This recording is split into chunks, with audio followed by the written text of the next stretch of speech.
Hello everyone, welcome to Sigma Learning Centre. आशा करता हूँ कि आप सब अच्छे होंगे। बच्चों, पिछले वीडियो में मैंने चैप्टर 1 जो 9th क्लास का केमिस्ट्री का है उसको थियरी वाला पोर्शन कंप्लीट करा दिया है। इस वीडियो में हम पहले चैप्टर का जो एक्सरसाइज है उसको कवर करेंगे। दोस्तों, अगर चैनल पर आप पहली बार विजिट कर रहे हैं तो चैनल को सब्सक्राइब करना ना भूलें। अगर वीडियो आपको पसंद आ रही है तो वीडियो को लाइक करें, कमेंट करें और अपने दोस्तों को ज्यादा से ज्यादा शेयर करें।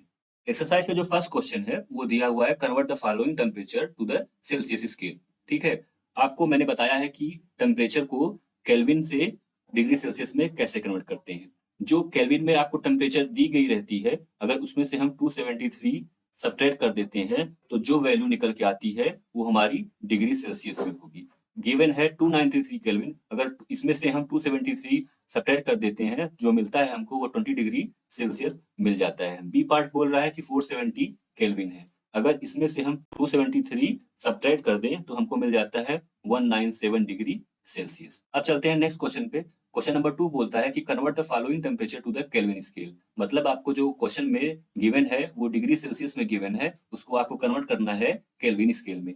गिवन ए क्या बोल रहा है, बोल रहा है कि 25 डिग्री सेल्सियस टेम्परेचर है, उसमें मैं 273 ऐड कर दूं, जो हमको वैल्यू मिलती है वो केल्विन में आएगी। 538 729 और 298 केल्विन, वो 25 डिग्री सेल्सियस टेम्परेचर के इक्वल हो जाएगी। बी पार्ट क्या है, 373 में हम 273 को ऐड कर देते हैं तो हमको मिल जाता है 336 7 7 14 कैरी 1 3251 646 केल्विन। नेक्स्ट क्वेश्चन पे चलते हैं। अब बोल रहा है question number 3, give reason for the following observations. A part क्या बोल रहा है कि naphthalene balls disappear with the time without living any solid. मतलब जो नेप्थलीन की बॉल होती है वो टाइम के साथ डिसअपीयर हो जाती है बिना किसी सॉलिड को छोड़े हुए। तो यहाँ पे क्या है, नेप्थलीन जो है वो सॉलिड फॉर्म में है। अगर ए पार्ट की बात करें तो जो आपका नेप्थलीन है वो सॉलिड फॉर्म में है, वो डिसअपीयर हो जाता है, मतलब वो गैस फॉर्म में चला जाता है।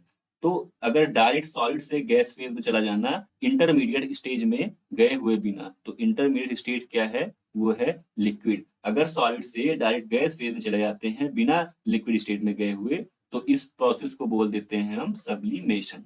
तो जो हमारा नेप्थलीन है वो सब्लिमेट हो जाता है, इसलिए वो सॉलिड फॉर्म से सीधे डिसअपीयर होके गैस फेज में चला जाता है। अब बी पार्ट जो बोल रहा है वो बोल रहा है we can get the smell of perfume sitting several metres away. मतलब जो परफ्यूम की स्मेल है वो हमको काफी दूर तक स्मेल कर सकते हैं। ऐसा क्यों होता है, तो जो परफ्यूम होता है उनमें एक फ्लेवर होता है। परफ्यूम में जो फ्लेवर होते हैं वो ऐसे सब्सटेंस के मिले होते हैं जो वोलाटाइल नेचर के होते हैं। वोलेटाइल नेचर का मतलब क्या है कि उनको फेज चेंज करने में कोई रिस्ट्रिक्शन नहीं होती है, मतलब बहुत ही इजीली वो फेज चेंज कर जाते हैं। बहुत इजीली वो क्या करते हैं, फेज चेंज कर जाते हैं। जो वोलेटाइल सॉल्वेंट हैं परफ्यूम के फ्लेवर में, वो बहुत ही जल्दी अपना फेज चेंज कर जाते हैं और बड़े आसानी से वो इवेपोरेट हो जाते हैं और हमारे एयर में वो स्कैटर होकर जाते हैं। यही रीजन है कि हमको स्मेल जो है परफ्यूम की बहुत ज्यादा दूर तक मिलती है। अब आगे बढ़ते हैं। क्वेश्चन नंबर 4 है, बोल रहा है कि arrange the following substances in the increasing order of force of attraction between the particles. जो फोर्स ऑफ अट्रैक्शन है, जो फोर्स ऑफ अट्रैक्शन है, हमने आपको बताया है कि सॉलिड में सबसे ज्यादा होती है, फिर लिक्विड में होती है, फिर गैसेस में होती है। ऐसा क्यों होता है, क्योंकि जो इनके पार्टिकल्स होते हैं बहुत ही अच्छे से बाइंड रहते हैं एक दूसरे से पास, मतलब उनके बीच की स्पेसिंग बहुत कम होती है। लिक्विड में ये स्पेस थोड़ा सा ज्यादा होता है, जिससे हम ये बोल सकते हैं कि फोर्स ऑफ अट्रैक्शन थोड़ा कम है। और गैसेस में ये पार्टिकल जो होते हैं गैस के, वो बहुत ज्यादा दूर दूर होते हैं, जिससे हम ये बोल देते हैं कि गैसेस के बीच में फोर्स ऑफ अट्रैक्शन बहुत ही ज्यादा कम होता है। अब जो वाटर है हमारा वो लिक्विड फेज में है, तो उसमें फोर्स ऑफ अट्रैक्शन सॉलिड की अपेक्षा कम होगी। सॉलिड क्या दिया हुआ है, वो दिया हुआ है शुगर, तो जो फोर्स ऑफ अट्रैक्शन शुगर का है वो वाटर से ज्यादा है। ऑक्सीजन हमारी क्या है, वो गैस है, उसमें फोर्स ऑफ अट्रैक्शन सबसे कम होगा। ऑर्डर हमको इंक्रीजिंग ऑर्डर में ये मिल जाएगा, किसका, फोर्स ऑफ अट्रैक्शन का इंक्रीजिंग ऑर्डर ये हो जाएगा। अब बढ़ते हैं नेक्स्ट क्वेश्चन पर। अब पूछ रहा है what is the physical state of water at A part में 25 डिग्री सेल्सियस, बी पार्ट में 0 डिग्री सेल्सियस और सी पार्ट में 100 डिग्री सेल्सियस। तो जो 25 डिग्री सेल्सियस होता है उसको हम बोलते हैं रूम टेम्परेचर। और रूम टेम्परेचर पर जो वाटर होता है वो लिक्विड स्टेट में होता है।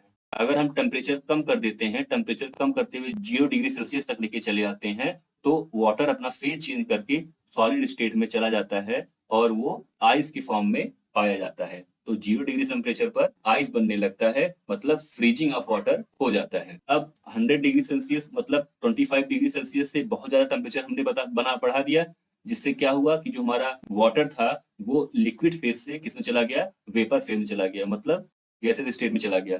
इसको हम बोलते हैं वेपर। ये है हमारा आइस, ये है हमारा वाटर। वाटर हमारा 3 फेज में पाया जाता है, सॉलिड लिक्विड गैस, तीनों यहाँ पे मेंशन हो गए। नेक्स्ट क्वेश्चन बढ़ रहे हैं, बोल रहा है give 2 reasons to justify A part water at room temperature is a liquid. Room temperature मतलब 25 डिग्री सेल्सियस पर जो वाटर है आपका वो क्या है, लिक्विड है। ऐसा इसलिए है क्योंकि जो वाटर है उसका फ्रीजिंग पॉइंट जो है वो 0 डिग्री सेल्सियस है। मतलब अगर टेम्परेचर को बहुत कम करते हुए हम 0 डिग्री सेल्सियस तक लेके आते हैं तो वाटर क्या करता है, वो फ्रीज कर जाता है। तो इसलिए हम ये बोल सकते हैं कि वाटर 25 डिग्री टेम्परेचर पर लिक्विड होता है। और जो इसका मेल्टिंग पॉइंट होता है, मतलब अगर फ्रिज हो गया है, वाटर आइस के फॉर्म में चला गया है और उसको मेल्ट कराना हुआ, मेल्ट करा के उसको वेपर फॉर्म में ले जाने के लिए टेम्परेचर को बहुत बढ़ाना पड़ता है। और टेम्परेचर को बढ़ाने के साथ साथ उसमें क्या होता है, उसका फेज चेंज हो जाता है, जिससे हमारा वाटर जो है वो वेपर फॉर्म में चला जाता है। इसलिए हम बोल सकते हैं कि 25 डिग्री सेल्सियस पर वाटर जो है वो लिक्विड है और उसका फ्रीजिंग पॉइंट जो है वो नॉर्मल टेम्परेचर जो कि 25 डिग्री सेल्सियस से बहुत ही कम है और उसका वेपर फॉर्म में जाने के लिए टेम्परेचर हमको बहुत बढ़ाना पड़ता है। इसलिए हम ये बोल सकते हैं कि वाटर रूम टेम्परेचर पर एक लिक्विड है। पार्ट बी की कहते हैं एक आयरन अलमीरा is a solid at room temperature. 25 degree Celsius पर आपका आयरन जो है वो सॉलिड के फॉर्म में है। जो मेल्टिंग पॉइंट ऑफ सॉलिड है वो रूम टेम्परेचर जो कि 25 डिग्री सेल्सियस है उससे बहुत ज्यादा होता है। इसलिए हम ये बोल सकते हैं कि जो आयरन की अलमीरा है वो रूम टेम्परेचर पर सॉलिड फॉर्म में है। और दूसरा रीजन क्या है कि जो सॉलिड की प्रॉपर्टीज होती हैं वो सारी प्रॉपर्टी अलमीरा के जो आयरन की अलमीरा है उसमें देखने को मिलती है। मतलब क्या होता है कि उसमें एक्सटर्नल अगर फोर्स लगाते हैं तो वो डिफॉर्म नहीं होते हैं बल्कि वो ब्रेक कर जाते हैं। दूसरी चीज क्या आती है, उनके बीच का फोर्स ऑफ अट्रैक्शन बहुत ज्यादा है, तभी तो वो एकदम रिजिड फॉर्म में है। बात समझ में आ गई। अब चलते हैं नेक्स्ट क्वेश्चन पे। नेक्स्ट क्वेश्चन बोल रहा है कि why is ice at 273 kelvin more effective in cooling than water at same temperature. जो आइस है 273 केल्विन पर वो क्या करती है, वो हीट एनर्जी को एब्जॉर्ब करती है फ्रॉम द मीडियम।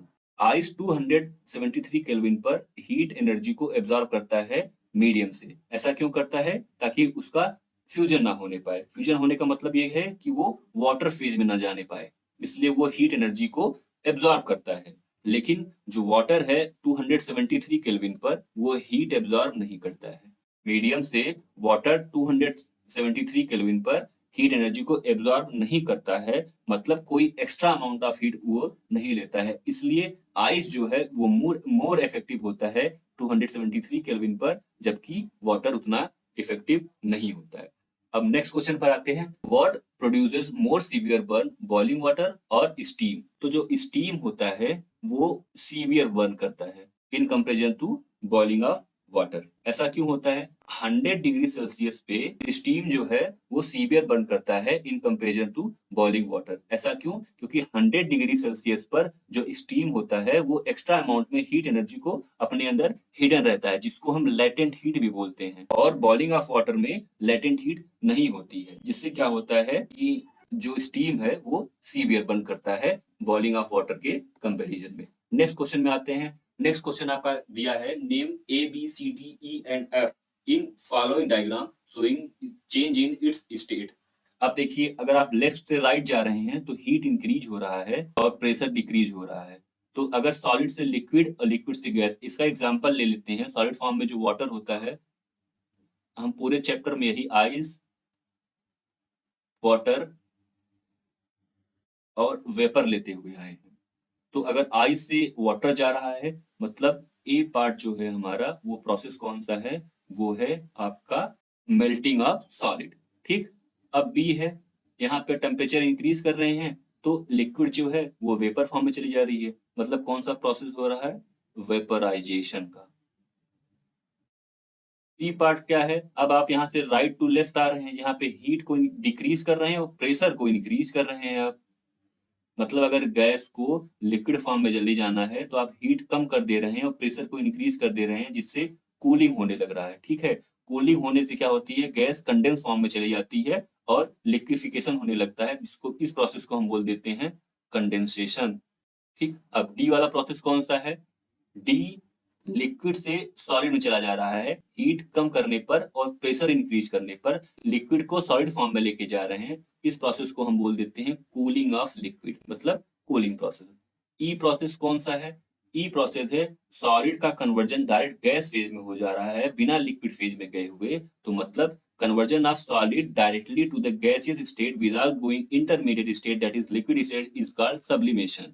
F जो है, इसमें क्या कर रहे हैं आप, डायरेक्ट गैस से सॉलिड में जा रहे हैं, जिसमें आप हीट को तो डिक्रीज कर रहे हैं लेकिन प्रेशर को इंक्रीज कर रहे हैं बिना लिक्विड स्टेट में गए हुए। इस प्रोसेस को हम बोल देते हैं डिपोजिशन। तो बच्चों, जो चैप्टर 1 का एक्सरसाइज है यहाँ पे वो कंप्लीट होता है। अगर आपको सारे क्वेश्चन समझ में आ गए हैं तो आप इस वीडियो को लाइक कीजिए, कमेंट कीजिए और ज्यादा से ज्यादा अपने फ्रेंड्स को शेयर कीजिए। अगर आपको कोई भी क्वेरीज है या क्वेश्चन को आपको कम समझ में आ रहा है तो सबसे पहले आप जाइए, जो थियरी के वीडियोज हैं उनको देख के आइए, उसके बाद क्वेश्चन अटेम्प्ट कीजिए, सारे आपके क्वेश्चन इजी से सॉल्व हो जाएंगे। मिलते हैं अगले वीडियो में, तब तक आप अपने स्वास्थ्य का ध्यान रखिए और हमारे साथ जुड़े रहिए। Thank you so much.